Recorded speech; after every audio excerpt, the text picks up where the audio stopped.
Welcome to Recovered1440.com Cabin Fever episode 11. My name's Bobby and I'm an addict. This is a podcast for people who might be struggling with addiction, who might have started taking drugs recreationally and realise that they can't stop, or when they do stop, they can't stay stopped. Me and my friends are really lucky. We've found a fellowship that's changed our lives. That fellowship wishes to remain anonymous at the level of press. They're not allied with any sect, denomination, politics or any of that nonsense. But if you listen to the drug of choice and type into Google 12-step meetings near me, I'm sure you'll find meetings near you that are full of people that love you back to health, love you back to being you. Joined by a good friend of mine today. His name's Paul. Welcome, Paul. Thank you, Bobby. My name's Paul and I'm an addict. And yeah, mate, I'll hand the podcast over to you. Do your thing. Thank you, Bob.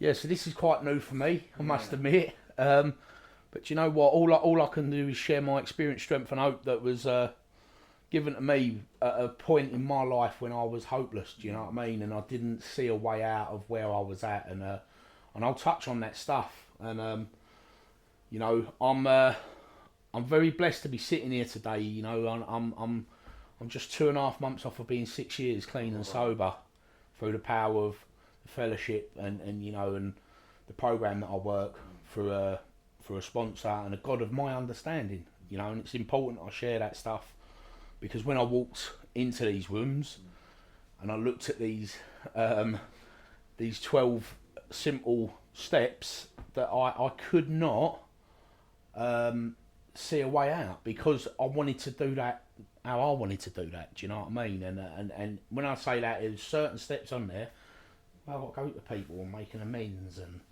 you know, I had to write stuff out about me, and you know, and I had to make a decision to turn my will and my life over to a God of my understanding, and I didn't believe in none of that stuff, you know. I was just there because, you know, basically my consequences got that severe, got that painful that I couldn't stop. And everything else that I tried up until this point, nothing had worked, you know. And when I talk about this, you know, my last year of addiction, you know, I had 3 suicide attempts. I ended up in a mental institute, and that didn't stop me, you know. I came out of there, you know, there's a part in a book that I work from that talks about how fear will sober you for a bit, but it did, you know, and it sobered me for 12 days. And then, you know, I got that lurking notion that I was going to be all right, that, you know, perhaps I could have a night go this and it'll be different. And the reason I share that is because it's the illusion, yeah? And the illusion is, in my head, if I'm just going to believe that lie, that I can have one, it'll be different, after 1,000 other times that it's never been like that, yeah, I can dress it up, I'm going to believe that. But the reality is, I know what's coming, but I'm powerless to do anything over it, you know. And I'll start from the beginning, you know. I ended up in these rooms in 2011, and I came in for my wife, and I came in for my children, I came in for my parents, came in for everything else that you could think of but myself, yeah. And all I wanted to do was control my drinking and use. I still wanted to drink and use, but not to the level that I was doing it. I wanted to control that, and that's just pure insanity, because I know today that once I start, I don't stop. And once I put a substance or beverage of any form inside my body, I suffer from an allergic reaction, you know. And I didn't know none of this until I sat down with a man armed with the facts, you know, who took me through that book that I went through. And at this point, when I came in, you know, I was still married, I had a family home, I had a job, you know, all that stuff was still prominent in my life, you know, all that external gear, and I couldn't stop for anything, you know. And I've got at that point I had 3 beautiful children.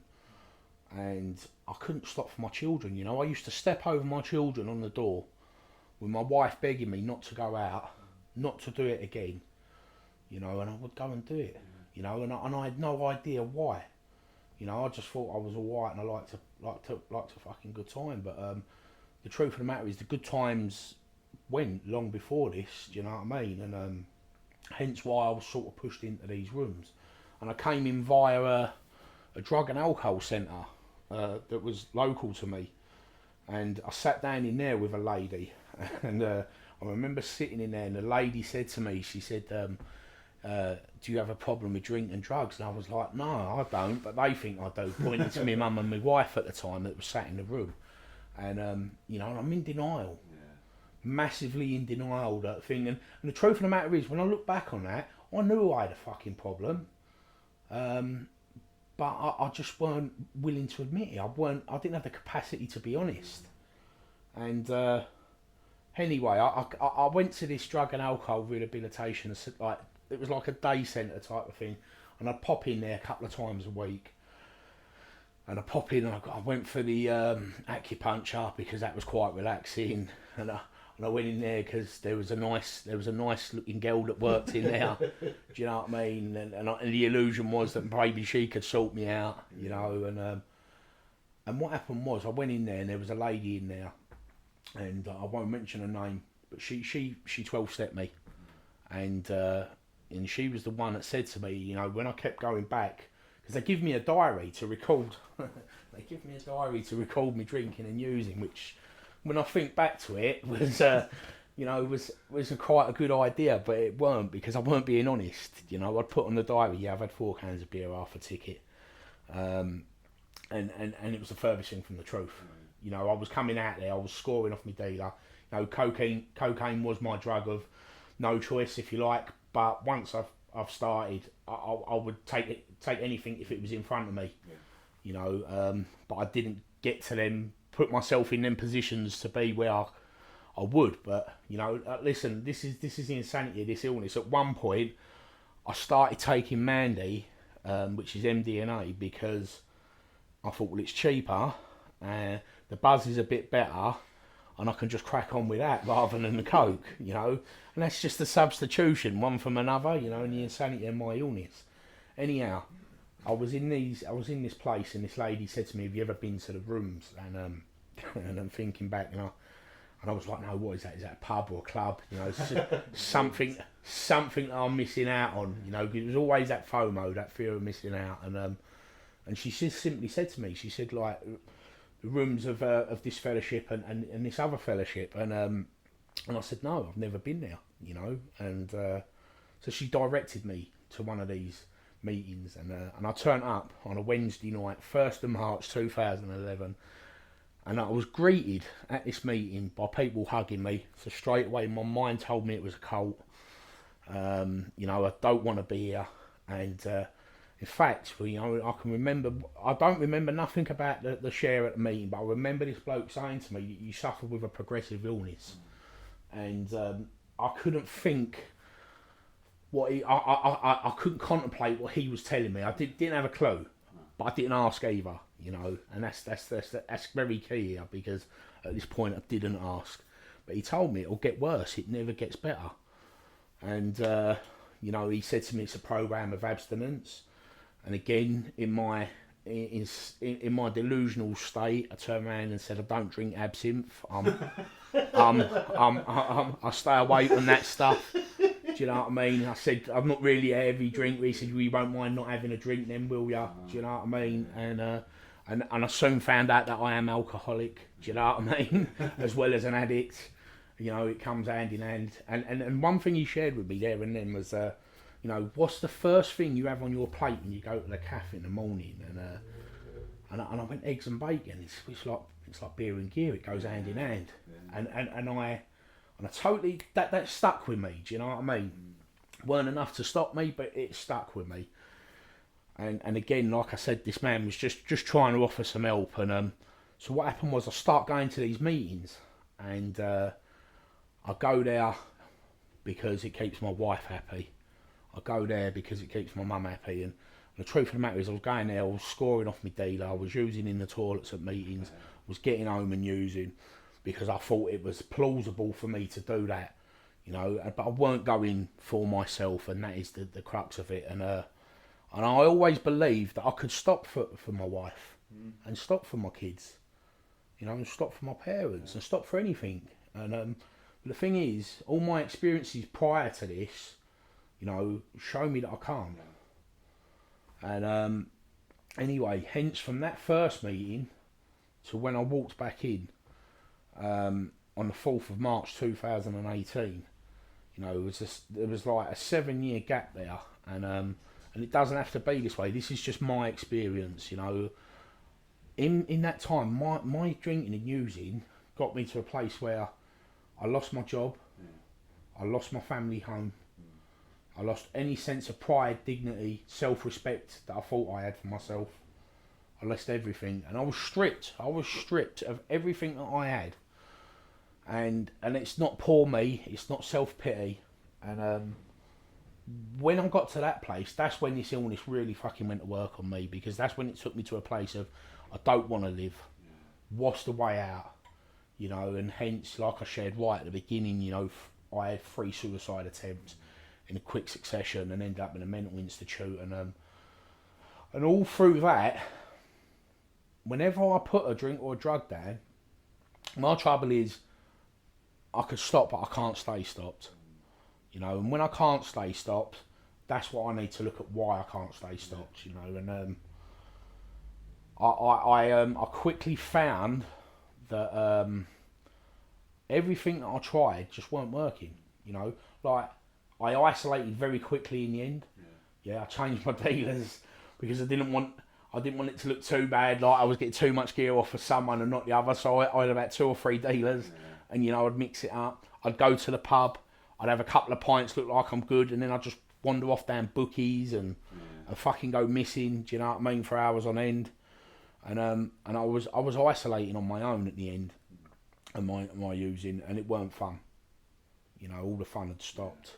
And I got to that place where the missus turned around and said, she's like, I don't want you here no more. And I left, you know. And thankfully, I got 2 loving parents that, no matter what, always took me in, but not without their own trials and tribulations, if you like, that, you know, they would constantly tell me, this is the last time, this is the last time. And the thing is, it got to such a point with my using that my mum would sit and go to me, why'd you do it? And I honestly answered her, I don't know. Because I didn't know why. And sort of fast forward, so I come out of this mental institute, and it was in the August of 2017, and you know, I was at my mum's, and I was like, I'm gonna be all right. You know, I start to believe that I'm gonna be all right, and I don't need anything else. You know, so the thing is, like I say, when I'm stopped, I can't stay stopped. But what happens is with my illness is, it just picks up exactly where I left off, and it exceeds and it gets worse. And when I say it exceeds and gets worse, it's not even the amount, it's just the horrors of the using, the stuff that I go through to do it, you know, the things that I create in my madness to get it. And I end up picking up after about 12 days. And I picked up, like, I went, and this is from someone who weren't an alcoholic at you know, a few moments ago in this share. My first drug of choice I went to was a bottle, you know, and I picked up a drink, and then I pick up my cocaine like I normally do, and I'm sitting at my mum's place, and I'm sitting there drinking and using again, and I'm back in that fucking place, you know, and I've been here countless times before, and then something just dawned on me that I can't do it, you know, and it was I remember the rooms, you know, and I remember this. There was plenty of people that I met in the rooms, you know, and the funny thing is, in that 7 years, when I went back, there was still people there that were there 7 years prior, but hadn't drunk and used. And I was like baffled how they done it. Bastard. Yeah, how the fuck do you do it? Do you know what I mean? And I simply asked the man for a bit of help, and he started to help me. And what happened was I start on the steps, and I weren't honest. I weren't open, and I weren't willing enough. But I was desperate. I was desperate, and I wanted to do this. And I started to do it, and I had a little drink and a use up in and around a certain step 4, and I held on to that, and I never shared it with anyone. And I got 5 months sobriety off the back of this, right? And I done everything that I weren't supposed to do. I wouldn't help others. Yeah. I would simply just massage my ego and my pride, which in each and every time that I pick up and drink and use, that just gets bigger and bigger and bigger, because I don't want to be honest with other people. And the inevitable happened, you know. And 6th of January it was 2018, and I was doing a bit of work locally, and I was up on a scaffold, and it was a clear day, and there's a part in the book, not a cloud in the horizon, and I remember climbing down off of this scaffold. Excuse me a minute, I'll take a drop of tea. And this thought came in, and this thought was like, "You'd be all right. You haven't had nothing for 5 months. You can have one, you know."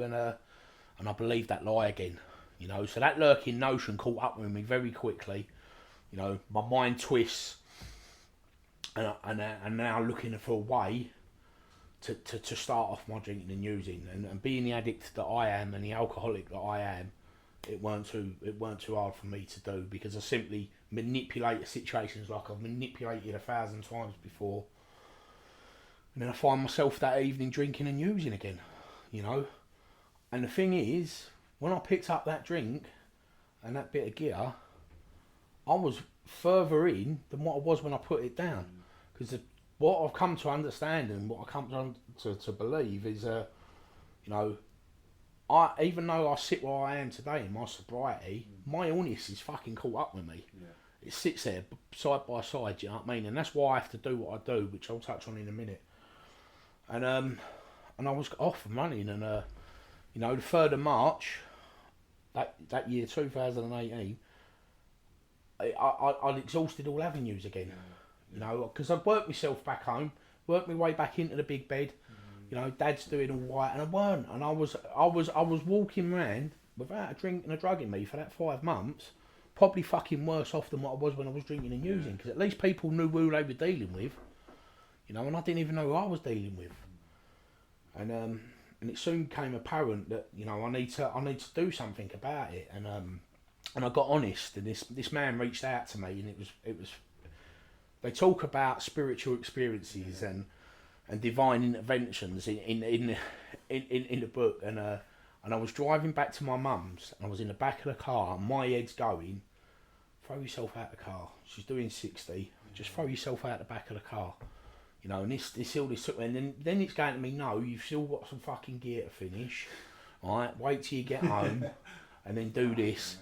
And my phone went off, and this man asked me how I was, and I got in that fucking moment I got honest, you know, and I was honest, and I just said to him, I said, I'm in a place where I want to die, but I haven't got the bollocks to do it, but I want to live and I don't know how to, and I said, like, and I don't know what to do. And he kept me on the phone, this man, and he said, I'll be round the next morning. So me in my, you know, denial state, I wake up, you know, hungover, looking for that fucking next thing, and I'm like, I just got to get to the kitchen, you know, because I have to walk through the front room, get to the kitchen, get out for a fag, and on the way out, the drinks cabinet's down there, I can take a bottle with me, and I'll be alright, just to fucking, you know, comfort my nerves, and just give me that little bit of the ease and comfort that it talks about. My phone went off, and it was this man again. I was like, he don't fucking leave me alone. and he went to me, he said, have I got the right address? And in that state of what I was doing the night before, I'd give him my address, and thank God I did. And you know, and that man, you know, he came all the way from East London, and he turned up at my parents' house out in Essex where I was staying, and it was like a little village. I wouldn't say the village of the Dam, but it was it was definitely a quirky place. And that man turned up outside my house at 9:30 that next morning. And prior to that, I had this which I can only describe for me was as a snap. Like I'd literally got up and gone to the toilet, and on the way back I looked at the mirror, and there was something inside of me that just said, like, you're done. You know, and for the first time I could actually see that. I could see myself looking back. Do you know what I mean? And this man picked me up, and I got in the car, and all I'd done was cry my eyes out for an hour and a half. You know, poor me. I've done this, I've done that. And he all he said to me is, I I know what it's like, you know. And he started to share some of his experiences with me. And what happened in this point is, you know, the drink and the drug that I was craving, you know, an hour or so prior to this disappears. Yeah. And I start to listen to what this man's got to say, because I start to identify and I start to see the similarities in what was going on. And I very quickly was like, you know, back in a place where I felt reassured, like it was going to be all right. But then at the back of my mind, that lurking notion was, once this is over and done with, I'm going to go and fucking score. Yeah. You know, and it didn't leave me there and then, you know. And so there's me in all my wisdom thinking I'm getting rid of this man. And he said, I've spoke to your mum and dad, I'm going to have a cup of tea, he said, and then I'm taking you to a meeting. And and I thought, well, let's fuck that one up then, innit? Do you know what I mean? And thank God he did, and he took me to this meeting in Essex on that day. And you know, and I got in that meeting, and I just shared my honest truth. And you know, and something happened in that room that night, and I came out of there and I asked this man if he'd sponsor me. And you know, I wouldn't say that drinking and that obsession left me at that moment, but what happened was I felt a sense of reassurance that, you know, things might be all right.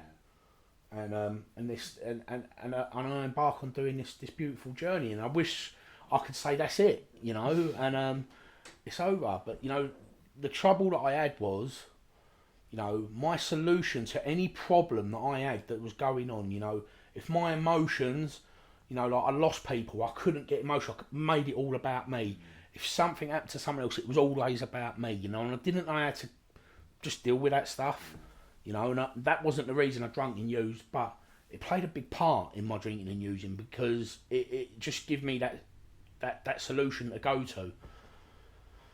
So when that goes, I've then got to look at how I live my life without a drink and a drug, you know, and for someone that's drunk and used for, at this point, I think it was about 23, 24 years, you know, that's a big fucking thing, you know, all of a sudden, just to put it down and go, nah, you know, and this man simply went, and I asked this man for help, and he said, well, I can only help you from steps 2 to 12. Straight away, I've had a touch, I ain't got to do step 1.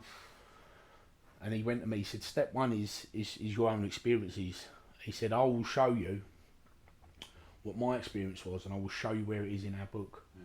He said, but you've got to use your experiences. And we opened that book up and we start to go through it, and there was things coming out of that book that I didn't understand, and this man broke it down to me in a simple form that I just related to so much. And it was like a bit of a tick box exercise. Yes, that's me. Yeah. Yes, I've done that. Yeah. Yes, I've done this. And I very quickly come to understand that, you know, I am powerless over a drink and a drug. Yeah. You know, it tells me once I put that first of anything in, sets off that phenomenal craving. Yeah. My mind's already brought the thought into play that I'm going to have one, believe the lie that it's going to be different. Yeah. And then my obsession really kicks in, because that gets hold of me, and it's not a case of if, it's when I stop.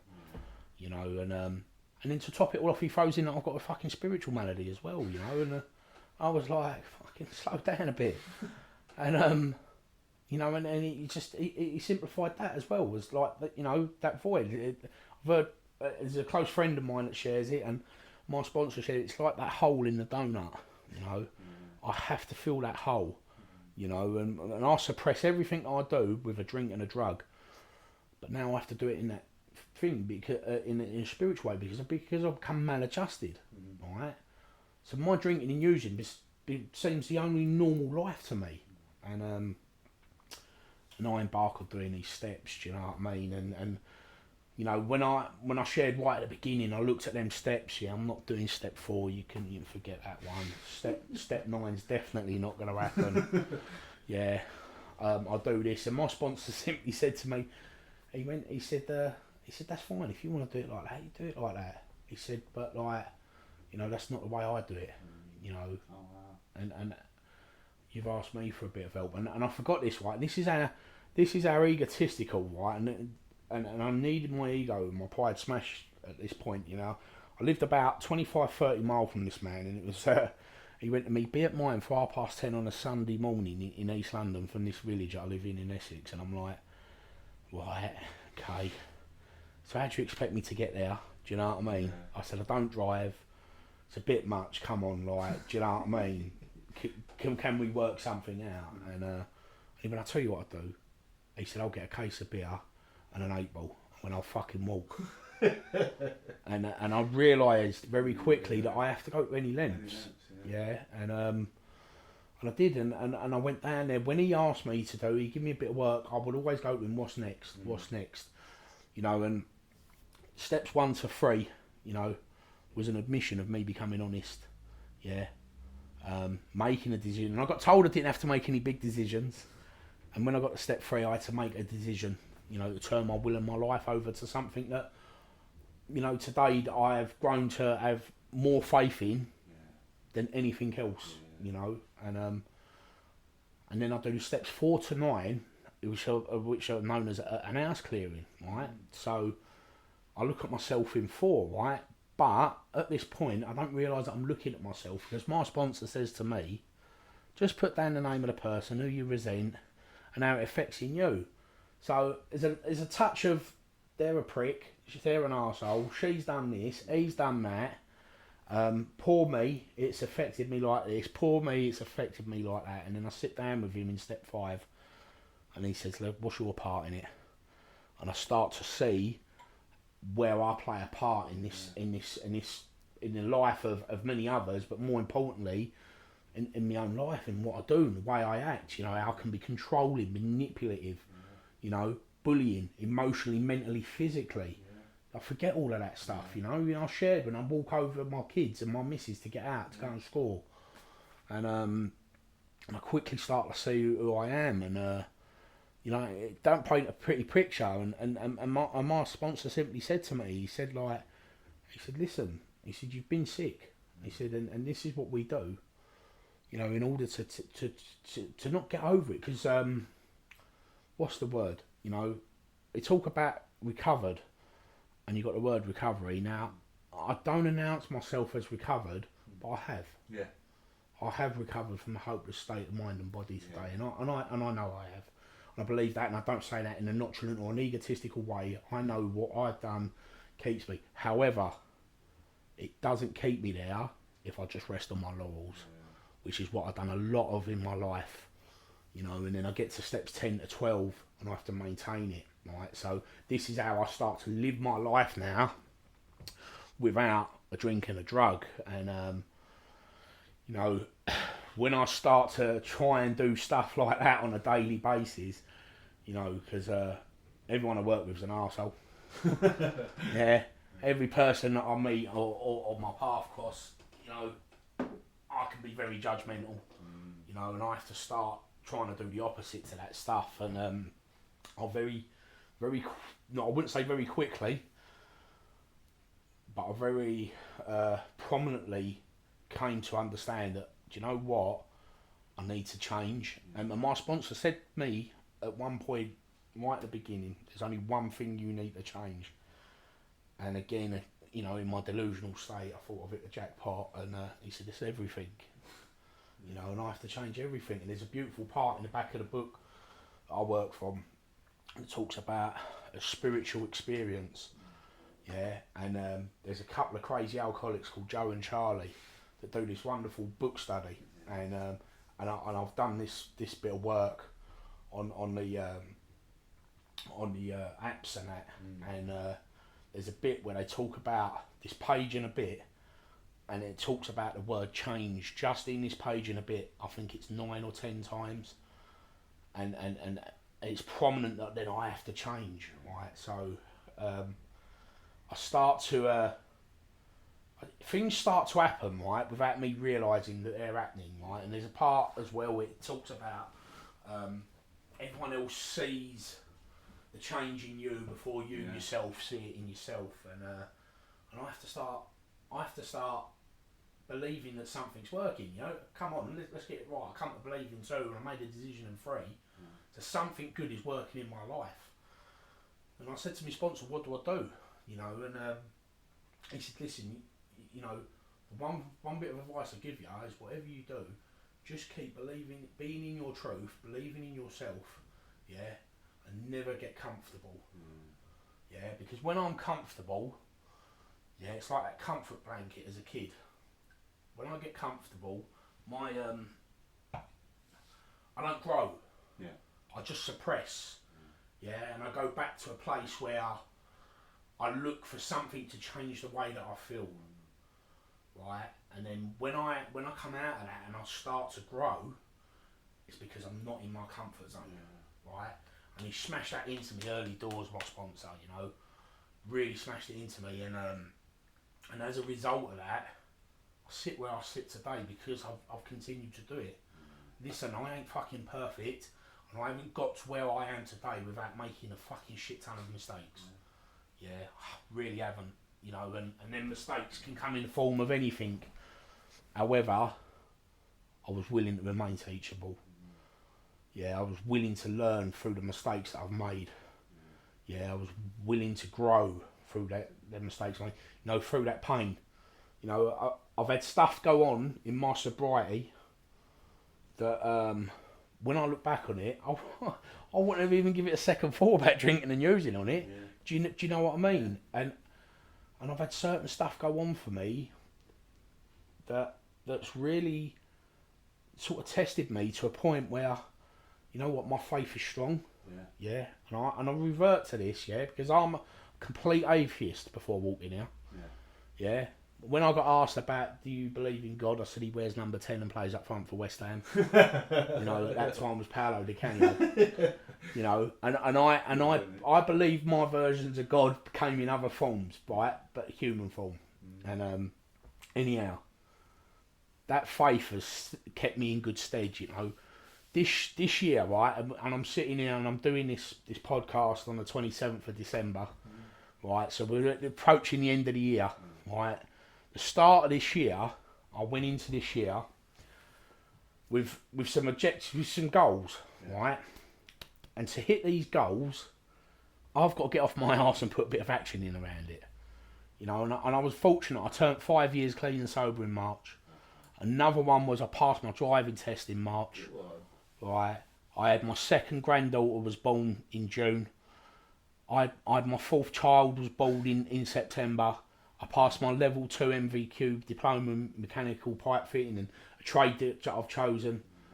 That's just happened this year, and you know, and that's a life beyond my wildest dreams. And I had a photo done on Christmas Eve, and it was me sat with my 2 granddaughters and my little girl and all my children, you know, and I haven't had that for a long time, yeah, and that's what this stuff gives me back.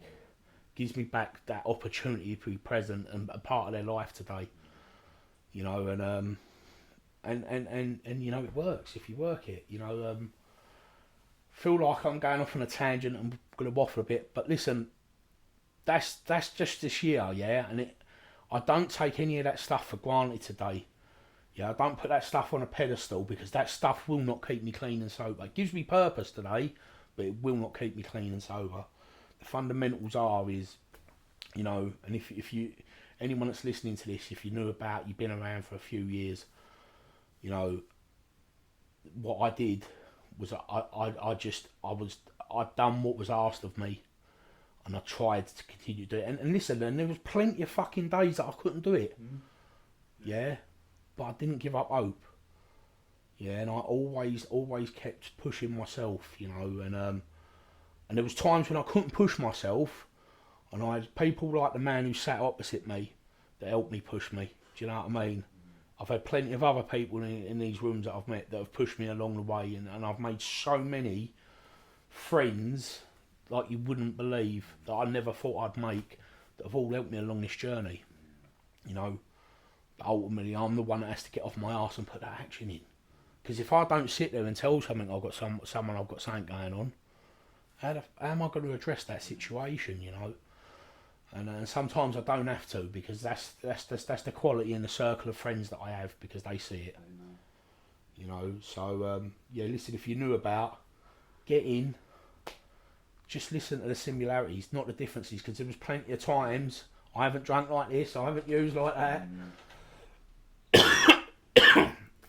That led me to believe that I weren't like that, you know, and that was that first meeting to that 7 year, that gap, that was my differences. You know, and today I get similarities. I get so much off of that person that's a day through the door. The reason I still go to meetings, I need to know how bad it is out there. Yeah, and I need to hear the old timers of where I can go, you know, and that's not to look to the future, but how I get through the stuff that I get through today, you know, and my life today as a result of doing this is a million miles from where it could ever be.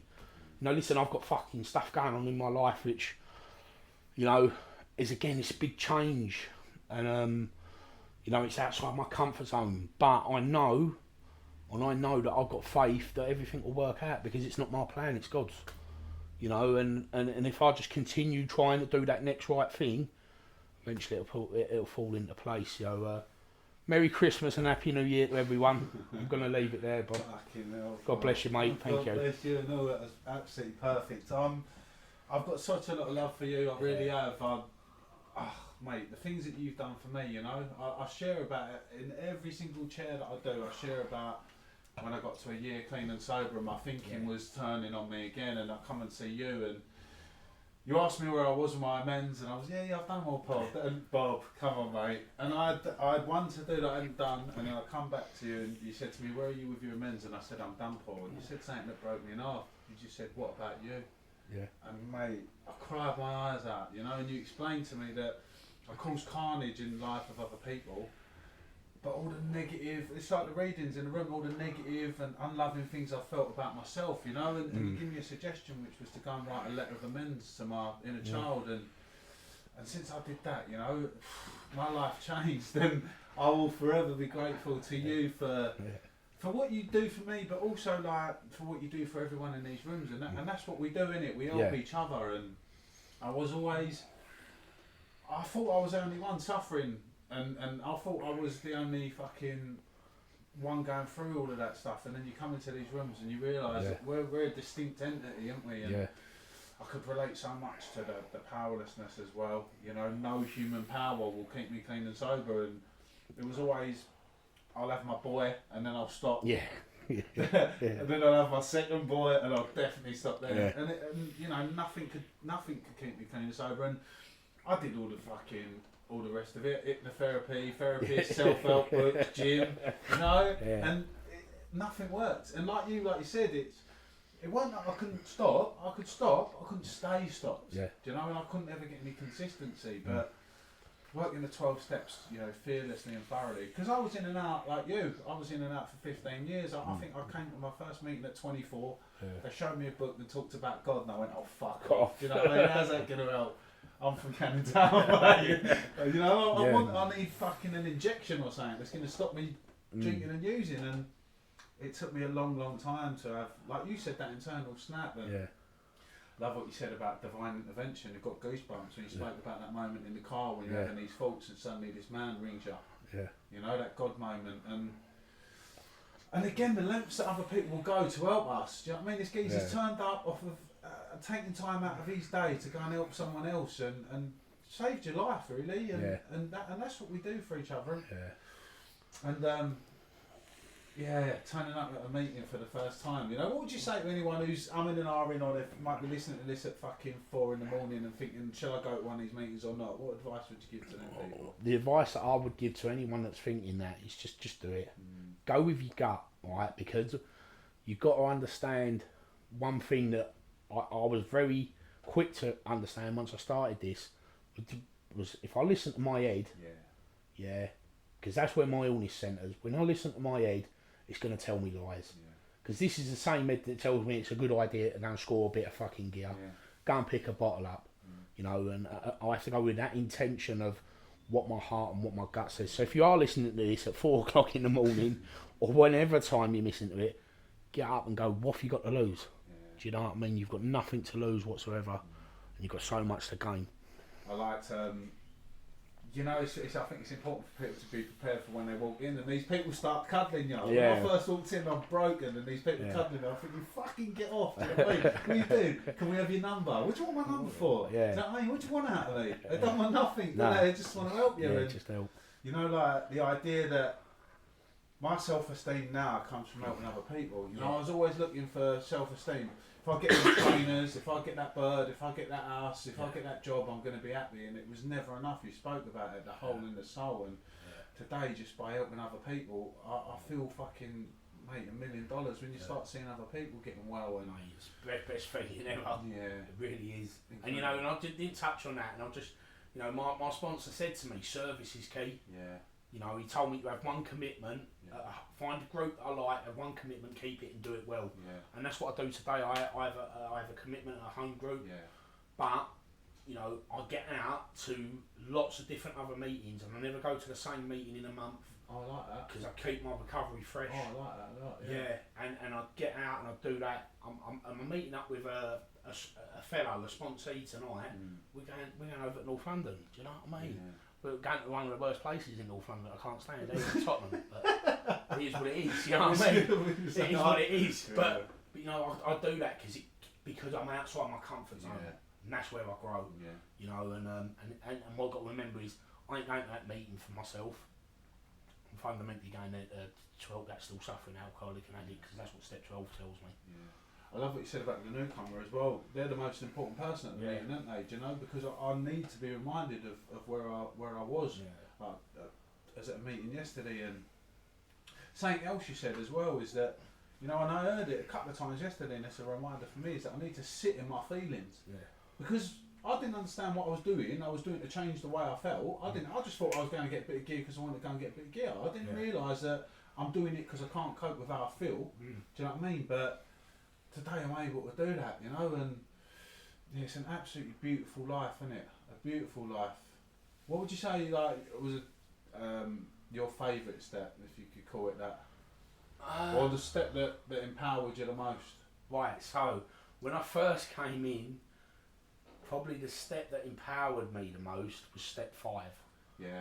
Right, you know, sharing all that stuff that I had with another human being and that. And as I've gone on, you know, step 6 and 7. Yeah.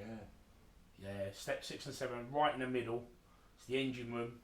Right, it's my defects, but it's letting them go, you know. And I got asked, when I had my defects, was I willing to let them go? And when I talk about that comfort blanket, I cling to that stuff because that's my survival mechanism out in that fucking wide world. Yeah. I survive on that stuff. So for me, I love all the steps because they're in order for a reason. Yeah. Step 5 when I came in, and today I'm constantly living in 10, 11 and 12. But it doesn't go without me looking at everything else, but especially 6 and 7. It's right in the middle. It's what it turns the cogs for me. You know, my defects of character, don't define who I am, but they can if I allow them to. Right, and I need to look at where I'm willing to let them go, because it's easy for me to go, I've let that go. Yeah. But have I really let that go? Do you know what I mean? I have to be willing to work, and that's how I grow. Yeah. You know, and that comes about just learning, you know, what life gives us. But 6 and 7 for me today are I love that. They're kind of forgotten steps, don't they? But they are key. I like what you said about step 4 as well, and not being honest. Because I came in and there was a beautiful man who introduced me to his family. We ate dinner together. Yeah. He taught me how to pray and meditate. And I'm thinking, like, I'm going to open one eye and he's going to be there doing a wank or something, you know, because prayer and meditation. But he asked me to do a step 4, and I cling to this stuff that's really embarrassing, and I'm not going to tell anyone about it. I'm not honest with the geezer. I go out and I use, and I think this program's shit. It don't work. Yeah. But when I came in this time, and I've done that step 5, 4 and 5 with my sponsor. We did it over Hadley Castle, just a beautiful view. Yeah. And I knew from that moment that something had changed in me. You know, like I come home, my mum always used to say to me, are you done now? And I used to say, I'll never say never. Yeah. You know what I mean, preparing her for the worst. I come home that day, I said, Mum, fucking, I'm never doing that again, you know, something changed in me. Yeah. And I love what you said about my character defects as well. Like that man, he just lovingly showed me mine, you know, because I'd go, I've been a bit jealous now, I've been a bit insecure. And he'd go, Bob, do you think you've been a little bit arrogant? I'd go, a bit arrogant. Next one, jealous, insecure, Bob, do you think you've been a bit arrogant? But if I'm armed with the facts, I then deny them. Do you know what I mean? No. So when I'm being insecure, I see it. If I'm being jealous, I see it. And you know, if I'm expecting the world to change, I'm fucking in trouble, aren't I? But I can change me. I can change the way I react to things. You know, and yeah, I love what we've got. And mate, I just want to say a massive thank you, because I'd getting a bit emotional. Yeah. I don't think I'd be sat here if it weren't for you. You know, and yeah, just if you're listening, if you're struggling, please find yourself a meeting and have the faith and the courage to walk in there. You will be treated with love, but would you do me a favour, Paul, lead us out in the usual way? Of course I would, yeah. I mean, when I got asked this at the beginning, God, it's a God of my understanding, what I believe in, and today I choose to call it God. And I'll break that down quickly if I'm allowed to. Yeah, of course. Yeah, when I come in, I had the gift of desperation, spells God down the page. And then when I start to do this stuff, I get good orderly direction, which spells God down the page. Don't forget the ego, because he's trying to edge God out, you know. So it's just as simple as this. Do you know what I mean? If you help me close it in the usual way, God. Oh, God. Serenity to accept the things we cannot change. The courage to change the things we can, and the wisdom to know the difference. Amen. Lovely, thank you. We may refer to the source by different names: God, a higher power, the Holy Spirit, or perhaps the cosmos. This source is the entire universe, the unified field, everything that is beyond the perception of the five senses.